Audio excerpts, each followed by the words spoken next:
सभी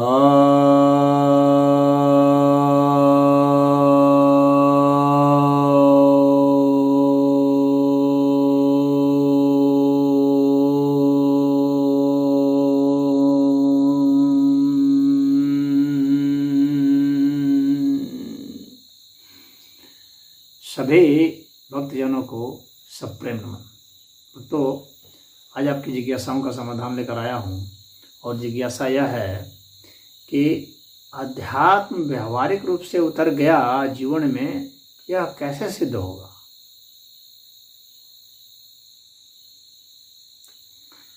तो यह कोई बहुत कठिन बात नहीं है जानना। आप गैर अध्यात्म तो जान ही रहे हैं, संसार तो जान ही रहे हैं। संसार में जो चीज़ें हो रही हैं, जिन जिन भावों से आप ग्रसित हैं, उससे ऊपर उठ गए तो आप आध्यात्मिक हो गए। यानी संसार में आप काम, क्रोध, लोभ, मोह, ईर्ष्या, द्वेष, अन्याय, इन सब चीज़ों से पीड़ित होते हैं। इन सब चीज़ों से जब आप ऊपर उठ जाते हैं तो आध्यात्मिक हो गए, आपका व्यवहारिक पहलू आ गया। यानी जब आप समभाव रखते हैं शत्रु में, मित्र में, जीत में, हार में, सुख में, दुख में, लाभ में, हानि में, निंदा में, स्तुति में, तो माना जाता है कि यह आध्यात्मिक आप हो गए। तो आप देखिए कि क्या मैं संभव रख सकता हूँ। देखिए कि आप दिन भर में कितना सच बोल रहे हैं, कितना झूठ बोल रहे हैं, कितने न्याय संगत बात कर रहे हैं, कितना अन्याय संगत बात है, तो आपको समझ में आ जाएगा। और देखिए क्या जो है आपके सामने विपरीत परिस्थितियाँ आती हैं तो क्या आप हंस सकते हैं, मुस्कुरा सकते हैं। क्या कोई गाली दे रहा है तो हंस सकते हैं, मुस्कुरा सकते हैं। क्या कोई आपके किसी चीज़ को छीन रहा है, किसी वस्तु को, क्या आप हंस सकते हैं, मुस्कुरा सकते हैं। क्या आपको कोई कष्ट दे रहा है, कोई मार रहा है, तो भी क्या आप शांत रह सकते हैं। क्या आप मृत्यु का भी, रोग का भी वैसे ही स्वागत कर सकते हैं। क्या भूखे हैं, प्यासे हैं, उस वक्त भी आपका मस्तिष्क डिस्टर्ब नहीं होता। क्या आपको अपनी वाणी पर नियंत्रण है। तो इन सब चीज़ों पर आप ध्यान दे करके आप देख सकते हैं कि क्या आप आध्यात्मिक हुए हैं या सिर्फ आपने चोला पहन रखा है, या सिर्फ अभी आप जो है कुछ अनुष्ठान ही कर रहे हैं, पूजा ही कर रहे हैं कुछ, लेकिन अभी आप उस आध्यात्मिक अवस्था को प्राप्त नहीं हुए हैं जहाँ पर कि आपकी समबुद्धि हो सके, आप न्याय का पक्षधर हो सकें, सत्यनिष्ठ हो सकें, आप में करुणा, प्रेम आ सके, निष्पक्ष भावना आ सके, तो उससे आप अपने को जज कर सकते हैं। कठिन नहीं है कोई जज करना। तो इसका व्यवहारिक पहलू यही है।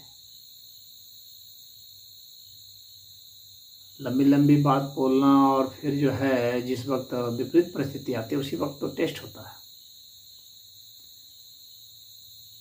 कि आप किस तरह से प्रतिक्रिया देते हैं।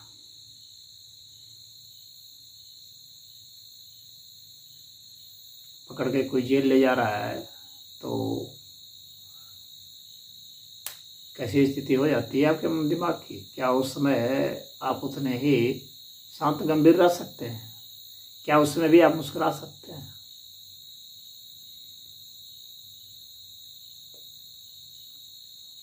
क्या शत्रु गाली दे रहा हो तो भी आप मुस्कुरा सकते हैं? जैसे शिशुपाल गाली दे रहा था भगवान कृष्ण को और वो मुस्कुरा रहे थे।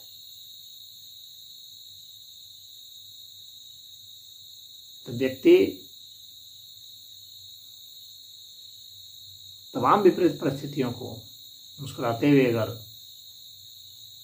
उस घटनाक्रम से आगे निकल जाता है, हंस सकता है अपने रोगों पर, अपने दुखों पर, अपनी कठिनाइयों पर, अपनी विपत्तियों पर, तो इसका मतलब है कि वह आध्यात्मिक अवस्था में ऊंचा चला गया है।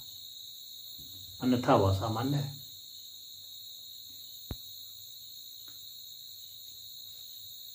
जो न्याय के लिए अपने पुत्र को भी दंड दे सकता हो, मृत्यु दंड तक, और उसके बाद भी मुस्कुरा सकता हो,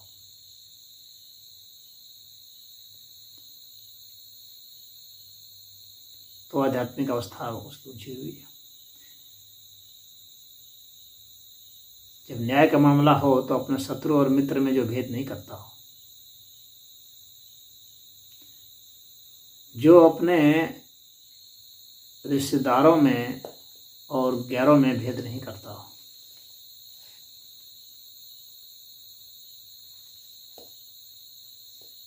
तो ऐसी स्थिति आ जाने पर का मतलब हो गया कि आप में व्यवहारिक रूप से अध्यात्म उतर गया। और अध्यात्म की सिर्फ ये पहचान की बात नहीं है, अध्यात्म का यह लाभ भी यही है, टेस्ट भी यही है, यही लाभ है और यही टेस्ट है।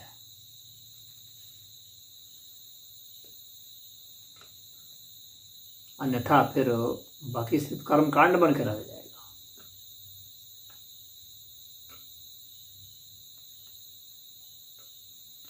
और सांप्रदायिक मामलों में ही व्यक्ति की पहचान होती है। दूसरे संप्रदायों से घृणा करना, अगर किसी में ऐसी बातें हैं तो इसका मतलब है कि वह जो है आध्यात्मिक कभी नहीं हुआ है। हाँ, लेकिन वो आलोचना कर सकता है गलत बात की। घृणा करना और आलोचना करने में अंतर है, इस बात को समझ लीजिएगा। आलोचना का मतलब हो गया कि वह सत्यनिष्ठ है, सत्य के प्रति तो निष्ठा सर्वोपरि है। जो सत्य है उसको कहता है वह, और उसमें वह वीरता है, वह शौर्य है कहने का, वो डरता नहीं, भयभीत नहीं होता। लेकिन इसका मतलब यह नहीं है कि वह उस संप्रदाय से छिड़ता है, नहीं, वह उसके असत्य को पिन पॉइंट कर रहा है, और इसलिए कर रहा है ताकि उस संप्रदाय के लोग उसको सुधार लें।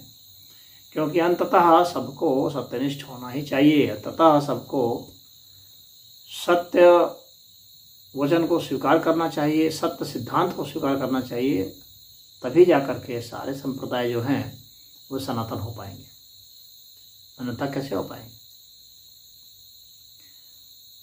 तो वो ऐसा द्वेष नहीं होना चाहिए संप्रदाय के आधार पर और धर्म के आधार पर, इसको कहते हैं। हालांकि धर्म तो सिर्फ सनातन है, लेकिन कुछ लोग जिसको धर्म मानते हैं, तथाकथित लोग, अपनी परिभाषा में इसको कि हम लोग संप्रदाय कह सकते हैं, तो उसमें भी कोई नहीं होना चाहिए। उसी प्रकार किसी ग्रंथ के प्रति भी नहीं होना चाहिए, और किसी गुरुजन के प्रति भी नहीं होना चाहिए। कुछ लोग ये एक गुरु को से दीक्षित हुए तो दूसरे गुरु की आलोचना करते हैं और ये करते हैं, निंदा करते हैं, तो वह नहीं होना चाहिए। परंतु जैसे कि मैंने कहा, सत्य सर्वोपरि है। अगर कहीं असत्य दिखता है, पाखंड दिखता है, तो उसकी आलोचना करना जो है वास्तव में निंदा करना नहीं है, बल्कि सत्य के प्रति आग्रह है वह, तो वह होना चाहिए। और उसमें उद्देश्य जो है वह सुधार का होना चाहिए।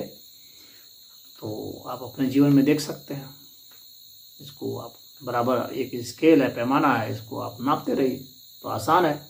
कोई कठिन यह मामला बिल्कुल भी नहीं है, इसको बहुत सरल मामला है।